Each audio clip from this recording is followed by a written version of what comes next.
Let's make some homemade saltine crackers. Yum! I live off of these things. I buy them in bulk. Not really in bulk.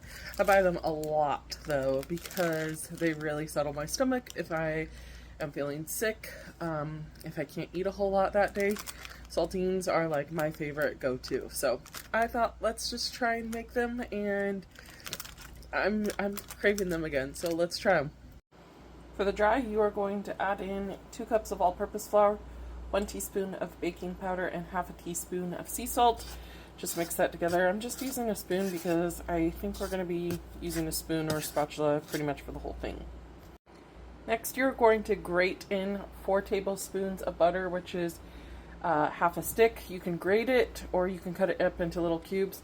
And then all you're going to do is just take the butter and flour, push it together. If you have a pastry cutter, you can do this if it's cubed up, but I think grating it makes it a little bit easier. You just want to blend the flour and the butter together until it resembles small crumbs. Now that it's all blended together and resembling like crumbs, almost, you're going to add in about half a cup of cold water. You're going to do it very slowly and just add a couple tablespoons at a time until a dough forms.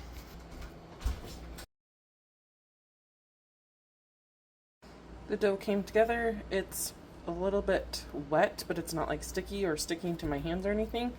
That's just flour, didn't get off, whatever.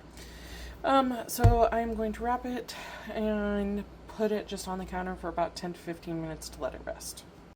We cut our dough in half and then we rolled it as thin as we want it to be. With a pizza cutter, I'm just going to cut it into squares as best as possible.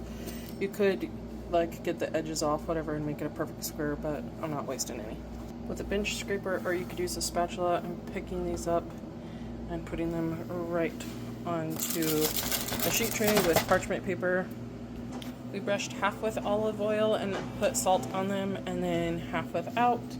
And we put salt on these. I just did flaky sea salt. Now we're going to bake at 325 for about 10 minutes. Do 5 minutes, rotate, and do another 5 minutes until they're done.